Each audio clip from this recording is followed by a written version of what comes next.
Alhamdulillahilladzi arsala rasulahu bidinil haq liyudhhirahu 'ala dini kullihi wa kafa billahi syahida. Asyhadu an la ilaha illallah wa asyhadu anna Muhammadan abduhu wa rasuluh. Allahumma shalli ala Muhammad wa ala alihi wa sahbihi wasallam. Alhamdulillah, puji syukur kita panjatkan kehadirat Allah Subhanahu wa taala. Pada hari ini kita bisa berkumpul, bisa bertemu meski hanya lewat WA ya. Semoga Allah memberikan keberkahan kepada kita semua, memberikan kesehatan iman, Islam, kesehatan lahir dan batin, nikmat iman, Islam ya luar biasa yang perlu kita syukuri. Salawat dan salam kita haturkan kepada Nabiullah Muhammad SAW. Semoga kita menjadi istiqomah ya, istiqomah berada di barisannya pada sampai akhir zaman nanti. Bapak Ibu sekalian yang dirahmati Allah, semoga Bapak Ibu dalam keadaan sehat ya Bu, Bapak ya. Pada hari ini saya akan membahas tentang pengelolaan gadget pada anak di masa pandemi ya. Kenapa ini perlu dibahas ya? Kita tahu ya, pada saat ini kita berada pada mendapatkan ujian dari Allah ya, dengan pandemi COVID-19 ya, yang pada akhirnya dengan adanya pandemi ini menuntut adanya perubahan kebiasaan dalam sehari-hari kita, dalam keseharian kita. Wallahu alam, skenario Allah ya, bagaimana, tapi apapun kondisinya memang patut harus kita syukuri ya. Ada kebaikan, ada juga hal yang tidak nyaman gitu ya, tapi kita harus bisa beradaptasi dengan kondisi yang ada ya. Nah, dengan adanya pandemik ini kebiasaan kita berubah, kemudian juga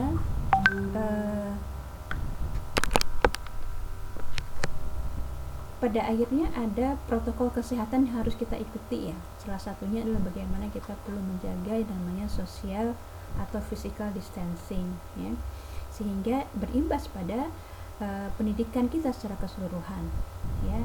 Pembelajaran tidak bisa kita lakukan secara langsung ya, karena kalau kita sekolah maka akan ada kerumunan anak-anak, akan ada kerumunan di sekolah, anak-anak, guru-guru gitu ya, dan ini sangat berbahaya ya, sehingga pembelajaran pada akhirnya dilakukan melalui gadget ya, secara daring dan otomatis bersama dengan gadget ya. Dan hal ini banyak sekali sebetulnya orang tua yang merasa resah ya dengan pembelajaran daring ini ya. Kenapa? Karena khawatir akan adanya dampak gadget pada anak-anak, apalagi sebelumnya kita sebagai orang tua memang sangat membatasi, bahkan melarang anak-anak berinteraksi dengan gadget ya. Ini menjadi sebuah hal yang luar biasa ya, perubahan ini buat kita, sehingga memang bagaimanapun kita harus bisa beradaptasi ya. Nah, apa yang harus dilakukan oleh orang tua dengan kondisi seperti ini? Kita harus gimana nih gitu ya. Satu sisi kita punya idealisme bahwa kita memahami bahaya gadget, sisi lain ternyata memang anak-anak harus banyak berinteraksi dengan gadget ya. Di sini saya ingin membahas ya tentang hal itu. Ada beberapa hal yang perlu dilakukan ya dalam rangka pengelolaan ya. Di sini ada 8 hal ya saya sampaikan. 8 hal yang saya sampaikan akan kita akan saya coba sampaikan satu persatu ya. Yang pertama sekali adalah bagaimana kita harus bisa mengubah persepsi kita terhadap gadget. Kalau selama ini kita menganggap bahwa gadget itu musuh atau memang harus dihindari betul ya dengan anak-anak, harus dijauhkan ya. Karena memang begitu banyaknya bahaya gadget. Selama ini kita memahami ada kebaikan, ada manfaat dari gadget, tapi kita juga memahami kalau buat anak-anak yang belum bisa mengelola dirinya, bisa jadi sebetulnya hal negatifnya lebih banyak dibanding hal positifnya ya, seperti itu. Tapi bagaimanapun kondisi saat ini bahwa anak-anak memang belajar melalui gadget, pada akhirnya memang kita harus mengubah persepsi kita terhadap gadget, dan ini sangat penting ya. Ini merupakan langkah awal yang harus dilakukan oleh orang tua. Nah, kenapa? Karena persepsi itu akan mempengaruhi terhadap perilaku kita ya. Kalau persepsi kita bahwa gadget itu masih hal yang negatif yang lebih besar gitu ya, maka bagaimanapun kita akan menjadi khawatir terus, dan perilaku kita pada akhirnya ke anak-anak menjadi nggak nyaman ya. Kalau kita punya persepsi yang negatif, kita pada akhirnya perilaku kita juga negatif terhadap gadget, dan bagaimana kita akan menjadi sangat berat hati ketika anak-anak kita berinteraksi dengan gadget ya. Jadi kita harus bisa mengubah persepsi kita terhadap gadget yang tadinya gadget merupakan suatu hal yang harus dihindari ya, menjadi sebuah alat bantu yang bermanfaat ya, suatu hal yang memang tidak bisa kita hindari, sebuah niscaya ya, gadget itu niscaya. Apalagi memang zamannya sekarang memang sudah berubah, kalaupun tidak ada pandemik sebetulnya memang zaman sudah berubah dan semua sudah banyak beralih ke gadget. Kalau kita lihat ya,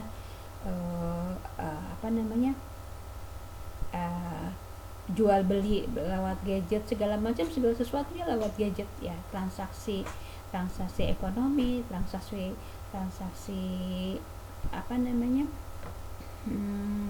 transfer dan segala macam, semuanya sekarang melalui gadget. Dan sekarang memang pada akhirnya merambah kepada pendidikan juga merambah ke gadget ya.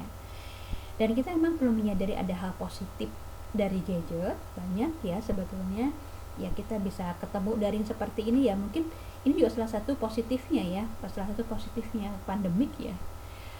Satu positifnya dengan adanya gadget, kita bisa belajar dengan lebih leluasa ya. Nggak harus lagi belajar itu dengan mendatangi ke sebuah tempat berkumpul gitu ya, tapi kita dengan duduk di rumah. Mungkin kalau buat ibu-ibu bisa sambil istirahat, atau bisa juga sambil meracik-racik masakan, mendengarkan gitu ya. Itu menjadi hal yang positif dari kondisi saat ini, dari gadget ya. Tapi bagaimanapun bukan berarti kita loss ya, tetap kita harus mewaspadai adanya pengaruh negatif ya dari gadget, tetap harus kita waspadai, karena memang itu dua sisi. Ada hal positif, ada hal negatif, dan bagaimana kita mampu berada di tengah-tengah, mengambil yang positif dan meminimalisasi hal yang negatifnya. Demikian pula akan kita ajarkan kepada anak-anak kita sebetulnya ya. Itu hal yang pertama. Yang kedua adalah diskusikan dengan atas kondisi saat ini. Jadi berbincang-bincang. Kita perlu berbincang-bincang, kita perlu berdiskusi dengan anak-anak kita. Apa yang kita diskusikan tentang COVID-19 ya, tentang pandemik ini. Kita perlu diskusi pandemik ini seperti apa dan bagaimana gitu ya. Ada hal yang bahaya ya, ada kebahayaannya di sana, sehingga kita harus bagaimana bersikap, bagaimana kita harus mengikuti protokol kesehatan ya. Kita juga nggak mungkin kan mengurung diri terus, kita perlu tetap berinteraksi di luar, tapi interaksi yang seperlunya mungkin gitu ya. Jadi itu perlu diskusikan dengan anak-anak kita, berbincang-bincang sehingga anak memahami kondisi yang ada ya.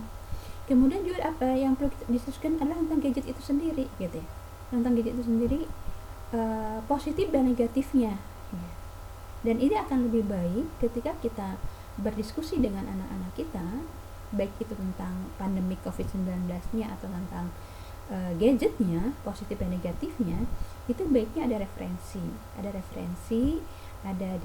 kita diskusikan. Kemudian juga kalau misalkan negatifnya, kita bisa timbulkan apa gitu ya, kita artikel yang ada, berita-berita yang ada, kasus-kasus yang ada. Kemudian positifnya juga kita sampaikan, hal apa yang positif dari gadget gitu ya. Dan itu didiskusikan ya. Kita diskusikan dengan secara rinci, dan kita melihat bagaimana anak-anak kita berpendapat ya, bagaimana anak-anak kita memiliki pemahaman terhadap kedua hal ini ya. Nah, diskusi ini harus disesuaikan dengan usia anak. Akan berbeda ketika kita diskusi dengan anak-anak SD, dengan anak remaja, dan juga dengan anak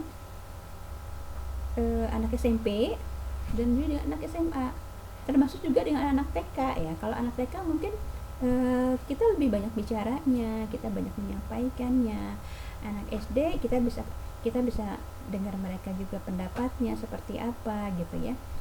Nah dengan anak SMP dan SMA kita lebih banyak mendengar sebenarnya gitu ya. Diskusi apa pendapat mereka, kita mendengar, kita hanya mengarahkan ya. Nah kemudian juga akhirnya diskusikan juga, ini hal yang perlu didiskusikan ya,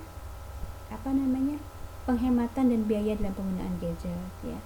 Ini maksudnya nanti ketika diskusi ini termasuk juga pada akhirnya dengan kondisi sekolah kita ya. Sekolah kita akan banyak nih berinteraksi dengan gadget, berarti nanti adik, kakak, mas, abang gitu ya, mbak akan banyak berinteraksi dengan gadget, padahal ada positif dan negatifnya. Berarti apa yang akan mereka lakukan, harus bagaimana menghadapi itu gitu ya. Itu perlu diskusikan kepada anak-anak ya. Kemudian juga diskusi tentang penghematan dan biaya dalam penggunaan gadget, artinya biar mereka juga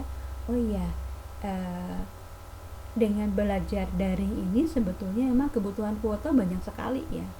Saya ada anak di rumah belajar kemarin ini, 5 orang anak belajar di rumah daring ya. Itu luar biasa kebutuhan atau akan kuotanya, dan mau tidak mau itu akan dipenuhi.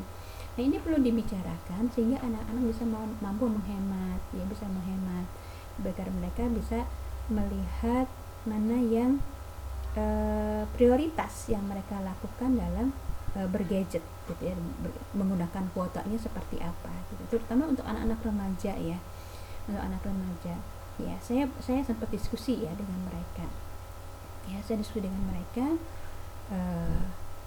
tentang apa sih yang mereka rasakan. Nah ini penting juga ya, karena sebetulnya kondisi pandemik ini buat orang tua nggak nyaman ya, kita nggak nyaman ya, kita ngerasa kayaknya kok diuber-uber, apalagi buat orang tua yang bekerja ya. Untuk orang tua yang bekerja itu Masya Allah gitu ya, kayaknya jadinya double gitu ya. Dia harus kerja sampai rumah juga dia harus mendampingi anak belajar, terutama kalau anak-anaknya TK atau SD, itu luar biasa. Sebetulnya anak-anak juga nggak nyaman. Kalau ibu-ibu mau tanya, coba diskusikan apa sih yang mereka rasakan dengan pembelajaran daring ini gitu ya. Mereka akan keluar tuh perasaannya ya. Mereka, kalau saya sempat diskusi dengan anak saya yang SD, dia bilang kangen sama teman-teman gitu ya. Jadi sangat menanti-nantikan ketika ada pertemuan Zoom, dan itu emang jarang dilakukan ya oleh gurunya ya. Kemudian untuk anak-anak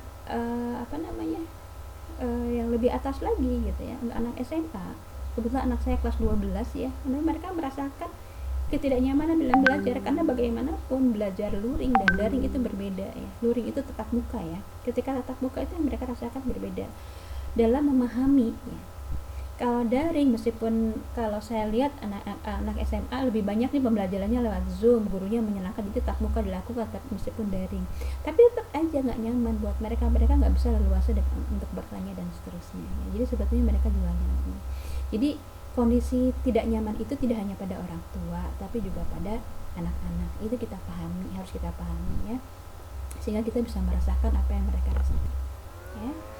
Nah sehingga ini harus kita lakukan ya. Buat aturan berikutnya ya, setelah kita diskusi seperti apa nih baik buruknya, kondisinya begini nih, kemudian apa yang mereka rasakan, sementara biayanya begini, kemampuan kita seperti apa dan bagaimana, sehingga perlu kita buat aturannya ya. Nah aturan ini meliputi banyak hal ya, bagai waktu, caranya, apa yang boleh dan tidak boleh, serta konsekuensinya. Nah untuk waktu misalnya berapa lama anak boleh menggunakan gadget di luar belajar gitu ya. Jadi ada saat-saatnya belajar mereka menggunakan gadget, tapi mereka juga mungkin perlu rehat, perlu istirahat, perlu refreshing ya. Sesekali mereka main game atau lihat YouTube, atau mungkin komunikasi dengan teman di WhatsApp misalnya, seperti itu ya. Ini kita berikan waktu, tapi juga memang kita berikan berapa lama itu bisa mereka lakukan ya. Kemudian berikutnya itu bagaimana cara menggunakannya. Nah ini ya, ada konsep 20 di sini adalah 20 menit melihat layar. Jadi ketika mereka belajar nih melihat layar itu dibatasi 20 menit karena memang kita mengkhawatirkan adanya permasalahan dalam mata mereka ya. Nah, mata mereka kalau terlalu banyak melihat gadget. Jadi 20 menit lihat layar, kemudian ini mohon maaf nih nulisnya ya, nggak bener nih ya nulisnya. Apa namanya, kurang teliti saya dalam mengetik ya. 20 detik 20 menit melihat layar, kemudian 20 detik istirahat. 20 detik istirahat, melihat ke tembok, melihat yang hijau-hijau, melihat apa gitu ya. Yang jelas bukan ke layar, biar mata mereka bisa istirahat ya, biar nggak stres matanya ya, karena kalau mata stres juga ini berbahaya. Dan jaraknya juga 20 cm, jadi jangan terlalu dekat ketika anak-anak berinteraksi dengan gadget. Jaraknya 20 cm ini untuk lebih menjaga kesehatan mata kita ya. Kemudian berikutnya adalah posisi tubuh. Gimana posisi tubuh kita ya? Ada yang sambil tiduran misalnya, kemudian ada yang sambil mungkin posisi tubuhnya nggak tepat, ini juga berbahaya, ini bisa menimbulkan kelelahan atau mungkin tidak tepat ya. Kemudian pencahayaan saat menggunakan gadget ya, cahaya yang diatur sehingga tidak terlalu mencolok kepada mata ya. Kalau misalkan di ruangan gelap, kemudian cahaya terlalu terang, terlalu kontras dengan lingkungan, itu bisa membahayakan mata juga ya. Jadi kita perlu atur ini. Kemudian yang perlu dibahas juga adalah ini, apa yang boleh dan tidak boleh tonton, apa yang boleh dan tidak boleh mereka mainkan, apa yang boleh dan tidak boleh mereka lakukan dengan gadget. Ini perlu diperhatikan. Ini kita bahas bisa tuh ketika diskusi itu kita sampaikan tentang bahaya pornografi juga gitu ya, salah satunya misalkan, atau game-game yang seperti apa dan bagaimana. Apalagi sekarang kan yang lagi ngetren itu mabar ya, main bareng di game online. Nah, ini juga perlu kita batasi ya. Sebetulnya Bapak Ibu sekalian, kita akan lebih mudah kalau kita memberikan aturan kepada anak-anak yang lebih kecil ya. Kalau anak yang lebih besar itu mereka sudah harusnya bisa mengatur sendiri, dan kita tidak bisa lebih jauh mengontrol mereka ya. Kita berikan aja kepercayaan kepada mereka, kita bimbing mereka gitu ya.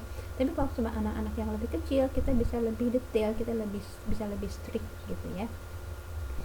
Nah, ini konsekuensi apa yang mereka juga perlu didiskusikan juga dalam aturan itu. Konsekuensi apa yang akan dilakukan ketika aturan dilanggar? Apa nih gitu ya? Kalau kamu melanggar, apa nih konsekuensinya gitu ya? Misalnya, kamu boleh bermain game di luar bermain gadget di luar di luar pembelajaran 1 jam misalkan ya, 1 jam dengan aturan tetap dengan 20 ini gitu ya. Silahkan gitu ya, 1 jam, tapi apa nih gitu ya, apa yang boleh dan tidak boleh, konsekuensinya kalau melanggar seperti apa, itu didiskusikan juga ya. Terus beri anak bantuan dalam pengontrolan. Mungkin saya sedikit cerita ya, ketika saya diskusi dengan anak saya yang SMA ya, ketika mereka merasakan bahwa ketidaknyamanan dalam belajar, kemudian mereka merasa ada dorongan-dorongan, gangguan-gangguan, tiba-tiba pengen lihat YouTube ketika belajar, itu ada dalam diri mereka gitu ya. Terus saya tanya kepada mereka, apa yang bisa saya bantu, apa yang bisa Umi bantu biar kamu bisa lebih teratur gitu segala macam ya. Karena mereka kan, saya tanya apa yang kamu lakukan, kami harus mengatur diri kami harus disiplin segala macam. Saya tanya, apa yang bisa saya bantu untuk itu gitu ya. Kata mereka, Umi cukup bantu dengan mengingatkan dan biarkan kami mengolah sendiri, dan kita harus percaya ya, jadi kita kontrol dari luar. Jadi tergantung ya dari diskusi kita seperti apa, dan memang dilihat juga nih anak kita sejauh mana memang tanggung jawabnya terhadap diri mereka ya. Jadi memang ini tadi saya sampaikan, diskusikan bantuan apa yang mereka butuhkan dalam pengontrolan, karena anak remaja itu kan mereka nggak suka kalau ditongkrongin, diawasin terus menerus ya, merasa diperlakukan seperti anak kecil pada akhirnya. Sehingga kita perlu apa nih yang bisa kita bantu sebagai orang tua untuk membantu mereka, ya. Tapi yang pasti kita harus diskusi dengan mereka. Kita harus tahu dulu perasaan mereka dalam pembelajaran diri ini seperti apa, ya. Kemudian, nah ini juga nggak kalah penting, ya, bekerja sama dengan pihak sekolah. Ini kita perlu berkomunikasi dengan pihak sekolah, ya. Saya sebetulnya melihat sendiri, ya, bagaimana guru itu juga berjibaku, ya.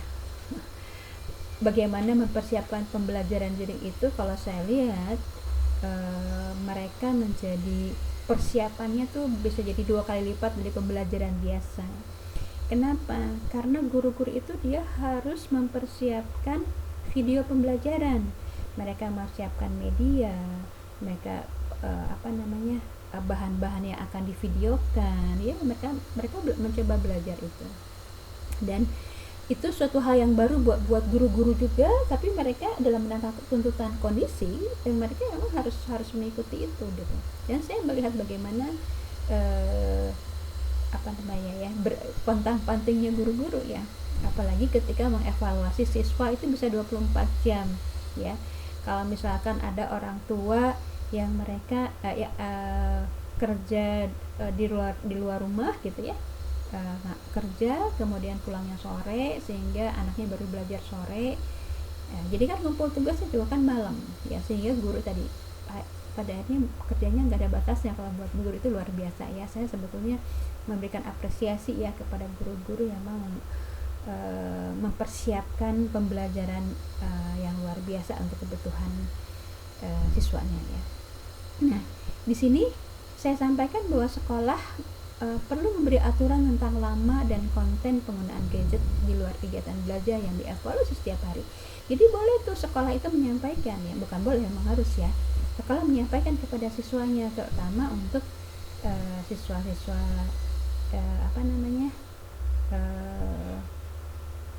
yang SMP SMA mungkin, ya, SMP SMA. Kalau kalau sekolah yang mengatur itu akan lebih diikuti dibanding orang tua, gitu, ya. Jadi sekolah perlu memberikan aturan. Jadi mereka diberikan aturan, salah satunya misalkan tidak lebih dari, kalau untuk SMP SMA mungkin bisa bukan 1 jam, ya, tapi bisa lebih dari 1 jam, misalkan 2 jam, ya, bisa 2 jam. Kemudian ketika sudah ketika aturan itu diberikan, ya, konten juga diberikan, didiskusikan, ya, seperti apa. Jadi gurunya sama juga, mereka berdiskusi juga nih dengan siswanya, dan itu memang tahap itu dilakukan tatap muka, ya. Jadi tatap muka melalui daring, gitu, ya. Apakah lewat Zoom atau video call, didiskusikan lewat Zoom misalkan nih anak-anak, sama, ya, langkahnya bisa sama seperti yang tadi di atas, ya, yang tadi sebelumnya, bahwa bagaimana yang mendiskusikan ini juga, ya, gadget ini bisa dilakukan oleh gurunya, ya, dilakukan oleh gurunya juga, sehingga sama antara sekolah dan rumah, ya. Dan membuat aturan juga sama, itu bisa dilakukan oleh gurunya. Nah, dan bagaimana juga tadi mendiskusikan, kemudian evaluasi juga memang diperlukan tatap muka. Nanti kalau sudah awal didiskusikan, kemudian sebulan kemudian atau seminggu setelahnya tatap muka, dievaluasi gimana nih, gitu, ya, mereka seperti apa, kendalanya bagaimana, itu perlu juga dibahas, ya, oleh guru dengan siswanya. Kemudian penggunaan gadget diupayakan dalam pemberian tugas dan jadi diupayakan, ini kurang, ya, diupayakan diminimalisir, gitu, ya.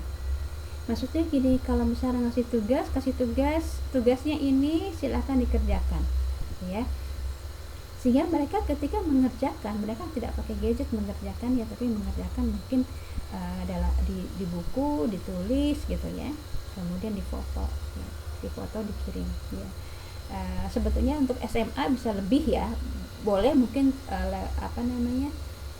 lembar kerjanya boleh lebih bisa untuk menggunakan gadget, gitu, ya. Tapi kalau untuk SD itu memang diupayakan bagaimana meminimalisir pembelajaran yang langsung melalui gadget, ya. Artinya tadi melalui gadget itu, ya, pemberian tugas aja, dikasih tugas ini kumpulnya biasanya bisa pakai Google Form misalkan ya, itu kan sehingga siswa nggak terlalu banyak berinteraksi dengan gadget juga ya. Nah, ibu-ibu sekalian, bapak ibu sekalian, sebetulnya anak-anak kita juga kan aktivitasnya kan di rumah terus ya, mereka dan kita perlu memberikan aktivitas lain kepada mereka. Jadi kalau mereka di rumah terus, mereka belajar dengan gadget gitu ya, tapi juga kita batasi, tapi mereka tetap di rumah gitu ya. Jadi kita perlu berikan aktivitas lainnya ya, biar gak melulu dengan bermain gadget ya. Kita perlu menggali minat dan hobi mereka apa nih. Mereka punya minat kemana, hobi mereka ke apa. Kita siapkan mungkin buku-buku untuk dibaca ya, yang mereka sukai. Nah, kita perlu menggali juga nih apa nih gitu yang mereka sukai, ini minatnya apa, hobinya apa ya. Kemudian bacaannya mereka apa nih, kita dorong mereka untuk baca sebetulnya ya, dari yang ringan-ringan aja gitu ya. Kemudian ini beri proyeknya bisa macam-macam, proyek menanam, proyek masak misalnya ya, apa yang mereka sukai. Nah, ini berbagai macam aktivitas itu kita perlu berikan biar mereka nggak bosen juga di rumah ya, dengan aktivitas di rumah, dan juga mereka akhirnya kalau nggak ada aktivitas lain larinya ke gadget lagi gitu ya. Jadi kita perlu memberikan hal lain ya. Kemudian berikutnya, nah ini ya, nah kita perlu menggunakan menjadikan gadget sebagai sarana terhubung dengan yang lain ya. Jadi bagaimana dengan gadget kita mengajak mereka berkomunikasi dengan neneknya yang ada di luar kota gitu ya, dengan teman-temannya gitu ya. Jadi mereka kangen sama teman-temannya, ya udah yuk mereka video callan nih sama teman-temannya. Kita fasilitasi mereka tuh, terutama anak TK ya, anak SD ya maksud saya, anak SD. Kalau anak SMP SMA kan mereka bisa langsung terhubung sendiri sih sebenarnya, bisa mengatur sendiri gitu ya. Dan mereka juga bisa komunikasi dengan gurunya, video call, dan ketika mereka ada sesuatu yang tidak paham, ya udah video callan aja sama gurunya gitu ya, video callan sama gurunya kira-kira seperti apa dan bagaimana. Apakah cukup dengan lewat WA, komunikasi lewat WA, menulis secara tulisan biasa gitu ya, atau mau video call ya nggak apa-apa gitu ya. Nah, perlu dicermati ibu-ibu sekalian, bapak ibu sekalian ya, ketika anak-anak kita terhubung dengan yang lain melalui medsos gitu ya, apakah WA, kita juga perlu kontrol ya, perlu kita amati juga ya. Kadang-kadang ketika mereka berada dalam satu grup WA, tiba-tiba temannya ada share apa, kita menjaga nih anak kita gitu ya, menjaga anak kita tidak melihat YouTube gitu misalnya ya, lihat YouTube yang negatif, kita udah protect nih HP kita gitu ya, gadget kita, tapi ternyata temannya kemudian nge-share hal-hal yang negatif. Itu juga perlu diskusikan, perlu kita didiskusikan dengan anak kita, terutama untuk yang masih SMP ya. Kalau SMA sebetulnya mah agak sulit ya, terus terang aja gitu ya, agak sulit. Kita betul-betul hanya bisa diskusi dengan mereka, bagaimana mengarahkan mereka seperti apa dan bagaimana. Kalau sama anak SMP kita masih bisa gimana, masih bisa pengaruh yang lebih besar gitu ya kalau sama anak SMP. Kalau anak SMA memang enggak. Kalau sama anak SD akan sebetulnya lebih mudah lagi gitu ya mengelola mereka ya. Kemudian nah ini hal yang penting adalah pengawasan ya, dan bagaimana cara pengawasannya kepada anak-anak berbeda dengan remaja ya. Tadi yang barusan saya sampaikan tadi, kalau kepada anak-anak kita akan lebih mudah menyampaikan ya, akan lebih mudah memberikan aturan, memberikan pengontrolan dan pengawasan kepada mereka, dan ini memang nggak bisa lepas. Sementara pada anak remaja itu juga modelnya akan berbeda, pendekatannya akan berbeda. Kita lebih banyak memberikan kepercayaan kepada mereka, berikan mereka kepercayaan, dan tetap dalam satu pantauan, dan selalu ya kita lakukan diskusi dengan mereka ya, dengan kondisi-kondisi yang ada. Nah ya, saya sampaikan bahwa yang terakhir ya, orang tua tetap terlibat ya, dan berkomunikasi efektif. Maksudnya apa? Ya ikut bermain ya, ikut bersama bermain gadget sama anak-anak. Jadi anaknya main apa, coba ikutan main apa, oh begini ya, oh begitu ya. Kalau sama anak remaja, mereka ikut mabar, mungkin kita bisa lihat nimbrung seperti apa sih yang mereka rasakan, seperti apa, dan itu bisa diskusikan ya. Jadi kita tidak semata-mata menjudge kamu begini, kamu begitu, ini nggak baik, itu nggak baik ya. Tapi kalau kita ikut bersama dengan mereka, maka kita akan lebih bisa memahami sebetulnya kondisi mereka seperti apa.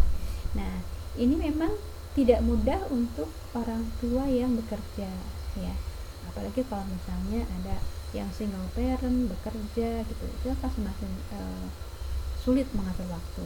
Tapi itulah kondisi yang ada gitu ya, kondisi yang ada yang mau tidak mau harus kita jalani ya. Kita jalani harus bagaimana kita siasati bagaimana mencoba mengolah semua ya.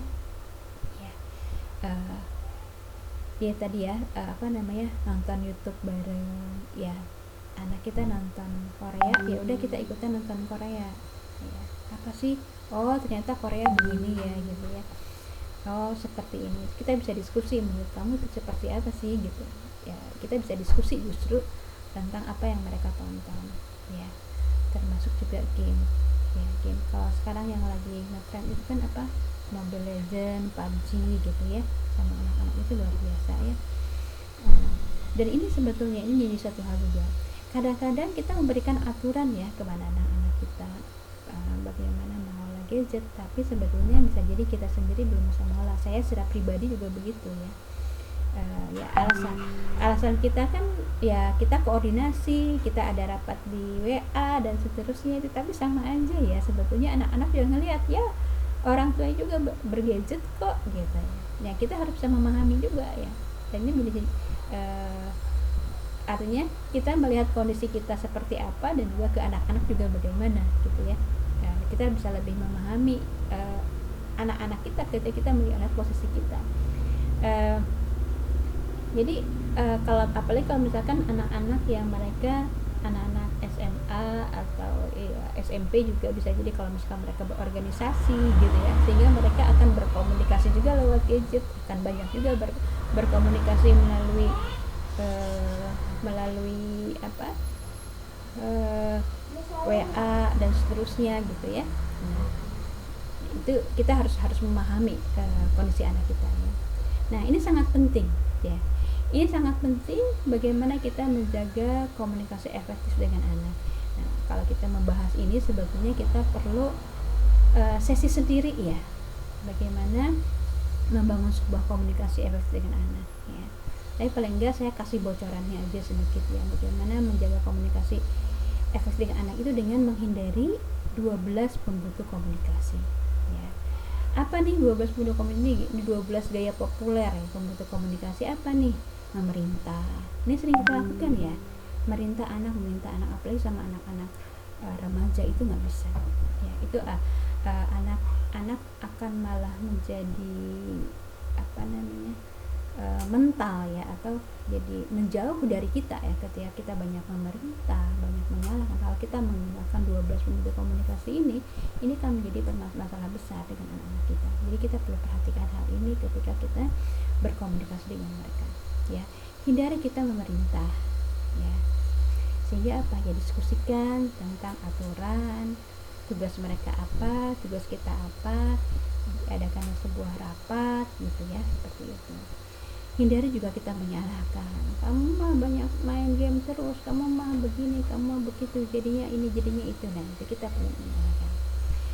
Tidak boleh perlu memperhatikan dan tidak boleh menyalahkan mereka ya.